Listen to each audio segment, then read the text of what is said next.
Hello मित्रों, नमस्कार। आज अपन बात करेंगे संधि। किसकी बात कर रहे हैं? संधि मित्रों, संधि की परिभाषा सबसे पहले अपन बात करेंगे। संधि किसे कहते हैं? तो दो वर्णों या स्वरों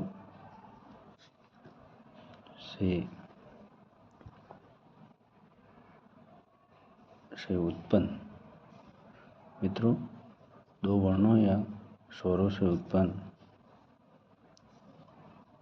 विकार को क्या कहते हैं? संधि। क्या कहते हैं? संधि। ठीक है। दो वर्ण या स्वरों से उत्पन्न विकार को क्या कहते हैं?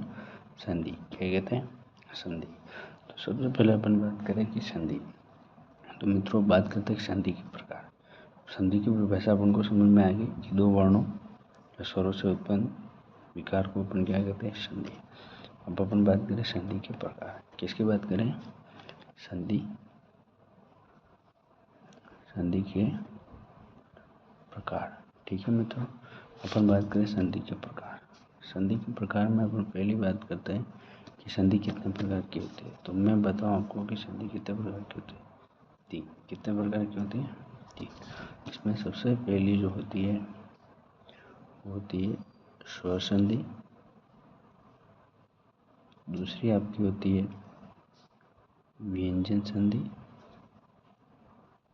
और तीसरी आपकी होती है विसर्ग संधि। कौन सी होती है दोस्तों? विसर्ग संधि। ठीक है। तो अब आपको ये पता चल गया कि संधि किसे कहते हैं। दो वर्णों या स्वरों से उत्पन्न विकार को क्या कहते हैं? संधि। क्या कहते हैं? संधि। अब अपन बात करते हैं संधि के प्रकार। किसकी बात करें? संधि के प्रकार। तो आपको पता संधि के प्रकार कितने होते हैं? 3। कौन कौन से? स्वर संधि, व्यंजन संधि और विसर्ग संधि। ठीक है मित्रों, यहाँ तक आपका डाउट क्लियर हो गया। अब अपन आगे चलते हैं कि सबसे पहले अपन बात करेंगे, सबसे फर्स्ट नंबर जो है उसकी बात करेंगे स्वर संधि। किसकी बात करेंगे मित्रों? स्वर संधि। किसकी बात करेंगे? स्वर संधि। स्वर संधि में अपन बात करें कि दो स्वरों के मेल से उत्पन्न विकार, दो स्वरों के मेल से उत्पन्न विकार को क्या कहते हैं?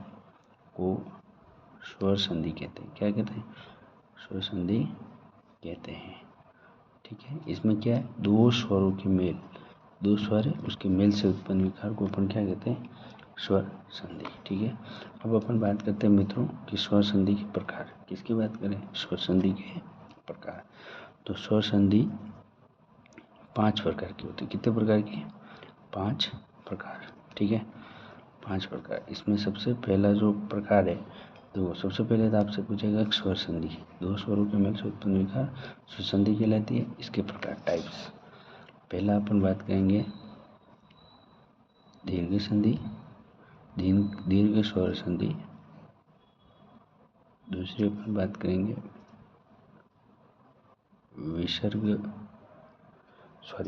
पहला अपन मित्रों बात करेंगे दीर्घ स्वर संधि। दूसरा अपन बात करेंगे दीर्घ के बाद गुण स्वर संधि।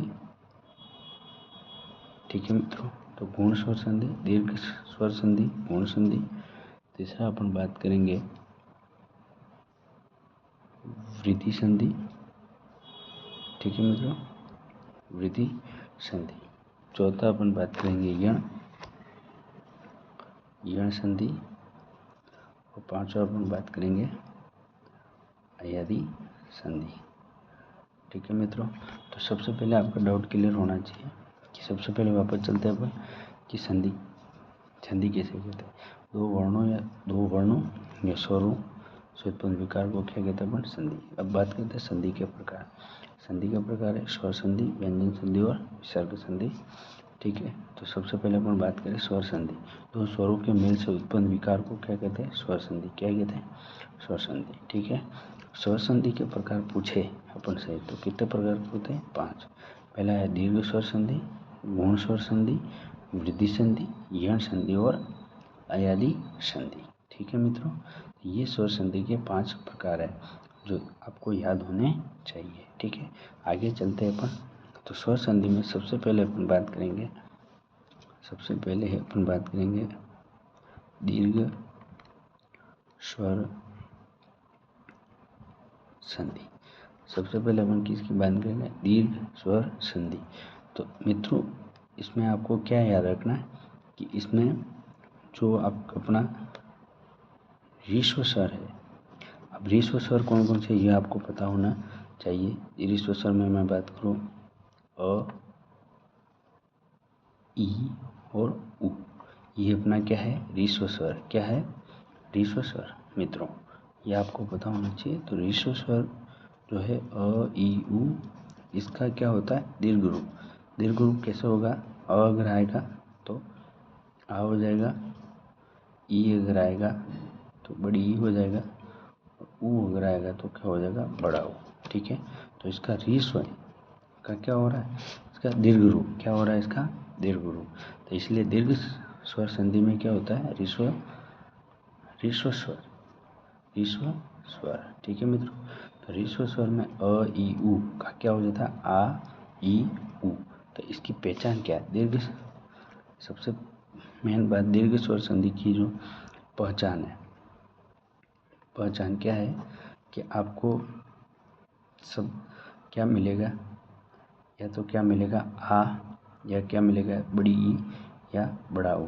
इसका मतलब वो कौन सी संधि है? दीर्घ स्वर संधि। मतलब ऋस्व स्वर का क्या हो रहा है? दीर्घ रूप। दीर्घ स्वर का क्या मिलेगा आपको? दीर्घ रूप। ठीक है, तो सबसे पहले इसका आपको मैं एग्जाम्पल से ये वाला मैं आपको समझा देता हूँ कि जैसे लेफ्ट हैंड साइड और राइट हैंड साइड, ये आपको पता ही होगा कि ये इसको बोलते हैं, इसको मित्रों बोलते हैं लेफ्ट हैंड साइड, इसको बोलते हैं राइट हैंड साइड, दाएं हाथ की तरफ और बाएं हाथ की तरफ। ठीक है, तो कोई भी शब्द आ रहा है, माना कि इधर आया अ या आ आया, या फिर आ या अ आया। ठीक है मित्रों, प्लस राइट हैंड साइड में आ या अ आया या आ आया, तो किसी भी कंडीशन में आपका दीर्घ रूप क्या बनेगा? आ। क्या बनेगा? आ। क्या बनेगा?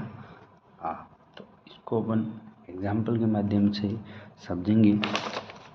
जैसे कि एग्जाम्पल आप ले लें, कोई भी शब्द जो अपन पूरा उसको समझेंगे। जैसे कि पहला इसका जो उदाहरण मैं बात करूँगा आपको।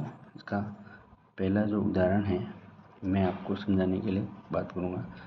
पहला उदाहरण जैसे मैं ले रहा हूँ अक्षांश। क्या ले रहा हूँ? अक्षांश। अब आप मुझे ये बताओ कि इसमें आप कैसे पता करोगे कि ये इसके अंदर दीर्घ संधि है।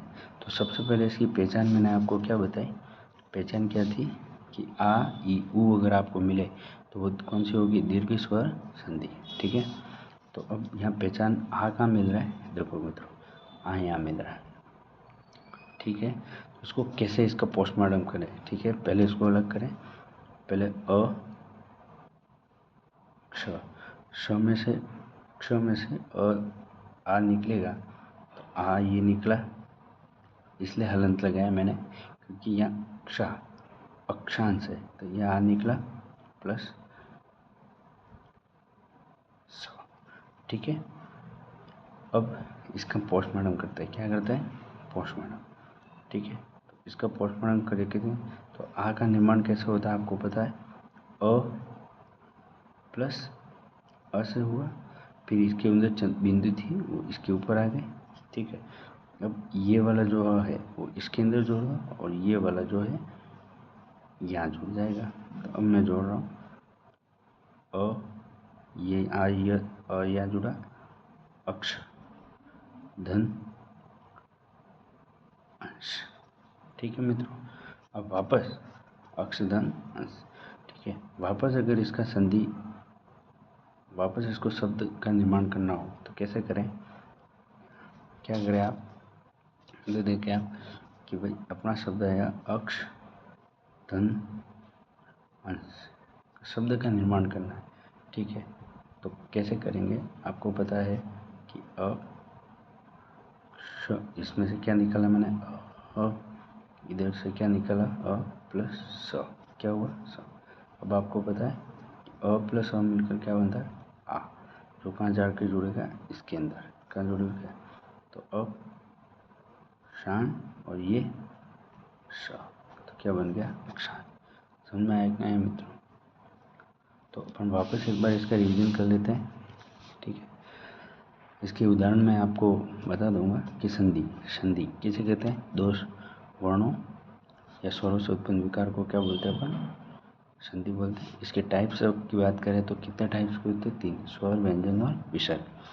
सबसे उसके बाद अपन बात कर रहे थे स्वर संधि। दो स्वरों के मेल से उत्पन्न विकार को क्या बोलते हैं? स्वर संधि। इसके टाइप की बात करें तो याद करने का सीधा तरीका दीर्घ, गुण, वृद्धि, यण और यादि। ठीक है, जो उसके बाद अपन ने सबसे पहले जो एग्जाम्पल की बात की तो दीर्घ स्वर संधि की। इसके अंदर क्या होता है? रीस्व स्वर होते हैं जो अ, ई, उ, उसका दीर्घ रूप हो जाता है, जिसको अपन बोलते हैं अ का क्या हो जाएगा आ, ई का क्या हो जाएगा बड़ी ई, और उ का क्या हो जाएगा बड़ा उ। अब इस दीर्घ पहचान सबसे जो मेनली जरूरी चीज़ है वो क्या है? आपको पहचान आनी चाहिए कि आ, ई, उ अगर है तो वो क्या होगी? दीर्घ स्वर संधि। अब मैं बात करूँ लेफ्ट हैंड साइड और राइट हैंड साइड।